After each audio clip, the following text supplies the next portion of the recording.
जय श्री कृष्ण। राधे राधे। आइए सुनते हैं पापांकुशा एकादशी व्रत कथा पूजन विधि। अर्जुन ने कहा, हे जगदीश्वर, अश्विन माह की शुक्ल पक्ष की एकादशी का क्या नाम है तथा इस व्रत के करने से कौन से फलों की प्राप्ति होती है? कृपया यह सब विधान पूर्वक कहिए। भगवान श्री कृष्ण ने कहा, हे कुंती नंदन, अश्विन माह की शुक्ल पक्ष की एकादशी का नाम पापांकुशा है। इसका व्रत करने से सभी पाप नष्ट हो जाते हैं तथा व्रत करने वाला अच्छे पुण्य का भागी होता है। इस एकादशी के दिन इच्छित फल की प्राप्ति के लिए भगवान विष्णु का पूजन करना चाहिए। इस पूजन के द्वारा मनुष्य को स्वर्ग लोक की प्राप्ति होती है। हे अर्जुन, जो मनुष्य कठिन तपस्याओं के द्वारा फल की प्राप्ति करते हैं, वह फल इस एकादशी के दिन क्षीर सागर में शेषनाग पर शयन करने वाले भगवान विष्णु को नमस्कार कर देने से मिल जाता है और मनुष्य को यम के दुख नहीं भोगने पड़ते। हे पार्थ, जो विष्णु भक्त शिव जी की निंदा करते हैं अथवा जो शिव भक्त विष्णु भगवान की निंदा करते हैं, वे नरक को जाते हैं। 1000 अश्वमेध और 100 राजसूय यज्ञ का फल इस एकादशी के फल के 16वें भाग के बराबर भी नहीं होता। अर्थात इस एकादशी व्रत के समान संसार में अन्य कोई व्रत नहीं है। इस एकादशी के समान विश्व के पवित्र तिथि नहीं है। जो मनुष्य एकादशी व्रत नहीं करते हैं, वे सदा पापों से घिरे रहते हैं। जो मनुष्य किसी कारणवश केवल इस एकादशी का भी उपवास करता है तो उसे यम के दर्शन नहीं होते। इस एकादशी के व्रत को करने से मनुष्य को निरोगी काया तथा सुंदर नारी और धन धान्य की प्राप्ति होती है और अंत में वह स्वर्ग को जाता है। जो मनुष्य इस एकादशी के व्रत में रात्रि जागरण करते हैं, उन्हें सहज ही स्वर्ग की प्राप्ति होती है। इस एकादशी के व्रत करने वाले मनुष्यों के मातृपक्ष के 10 पुरुष, पितृपक्ष के 10 पुरुष तथा स्त्री पक्ष के 10 पुरुष भगवान विष्णु का रूप धरकर वह सुंदर आभूषणों से परिपूर्ण होकर विष्णु लोक को जाते हैं। जो मनुष्य अश्विन माह के शुक्ल पक्ष की पापांकुशा एकादशी का विधान पूर्वक उपवास करते हैं, उन्हें विष्णु लोक की प्राप्ति होती है। जो मनुष्य एकादशी के दिन भूमि, गौ, अन्न, जल, खड़ाऊ, वस्त्र, छत्र आदि का दान करते हैं, उन्हें यम के दर्शन नहीं होते। दरिद्र मनुष्य को भी यथाशक्ति कुछ दान देकर कुछ पुण्य अवश्य ही अर्जित करना चाहिए। जो मनुष्य तालाब, बगीचा, धर्मशाला, प्याऊ आदि बनवाते हैं, उन्हें नरक के कष्ट नहीं भोगने पड़ते। वह मनुष्य इस लोक में निरोगी काया, दीर्घायु वाले पुत्र तथा धन धान्य से परिपूर्ण होकर सुख भोगते हैं तथा अंत में स्वर्ग लोक को जाते हैं। भगवान श्री हरि की कृपा से उनकी दुर्गति नहीं होती।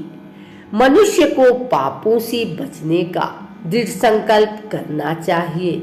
यूं तो भगवान विष्णु का ध्यान स्मरण किसी भी रूप में सुखदायक और पाप नाशक है, परंतु एकादशी के दिन प्रभु का स्मरण कीर्तन सभी कलेशों व पापों का शमन कर देता है। अश्विन शुक्ल एकादशी के दिन इच्छित फल की प्राप्ति के लिए भगवान विष्णु का पूजन करना चाहिए। इस पूजन के द्वारा मनुष्य को स्वर्ग लोक की प्राप्ति होती है। हे अर्जुन, जो मनुष्य कठिन तपस्याओं के द्वारा फल की प्राप्ति करते हैं। वह फल इस एकादशी के दिन क्षीर सागर में शीशनाग पर शयन करने वाले भगवान विष्णु को नमस्कार कर देने से मिल जाता है और मनुष्य को यम के दुख नहीं भोगने पड़ते। मनुष्य को पापों से बचने का दृढ़ संकल्प करना चाहिए। भगवान विष्णु का ध्यान स्मरण किसी भी रूप में सुखदायक और पापनाशक है, परंतु पापांकुशा एकादशी के दिन प्रभु का स्मरण कीर्तन सभी क्लेशों व पापों का शमन कर देता है। प्राचीन समय में विंध्य पर्वत पर क्रोधन नामक एक बहेलिया रहता था। वह बड़ा क्रूर था। उसका सारा जीवन हिंसा, लूटपाट, मदपान और गलत संगति पाप कर्मों में बीता। जब उसका अंतिम समय आया तब यमराज के दूत बहेलियों को लेने आए और यमदूत ने बहेलियों से कहा कि कल तुम्हारे जीवन का अंतिम दिन है, हम तुम्हें कल लेने आएंगे।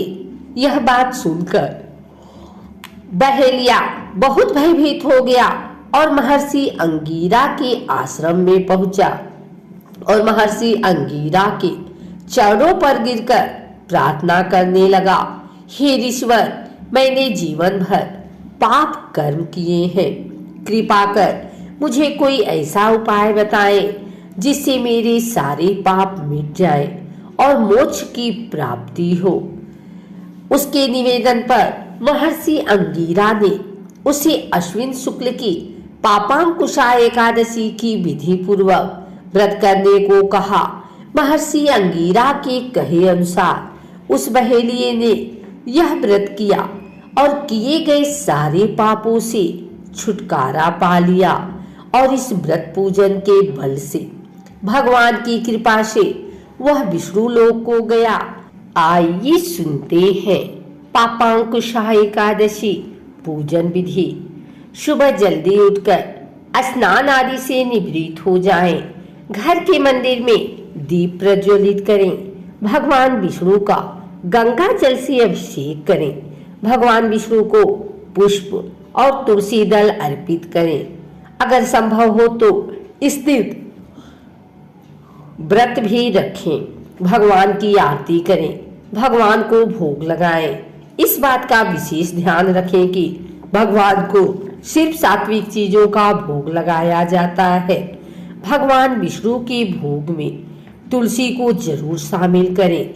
ऐसा माना जाता है कि बिना तुलसी की भगवान विष्णु भोग ग्रहण नहीं करते।